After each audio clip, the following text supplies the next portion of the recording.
How many 4-digit numbers can you write if you are not allowed to use any digits except 0, 1, and 3? Since we are limited to using only the digits 0, 1, and 3, and we want to form 4-digit numbers, there are 3 choices for each digit place except thousands.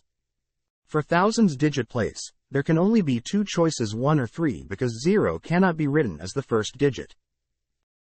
For hundreds place, there can be 3 choices 0, 1 or 3. For tens and units place as well, there can be 3 choices, 0, 1 or 3. Therefore, to find the total number of 4-digit numbers, you must multiply the number of choices for each place. Which implies 2 times 3 times 3 times 3, which is equal to 54. Therefore, you can write 54 different 4-digit numbers using only the digits 0, 1, and 3. Thank you for watching.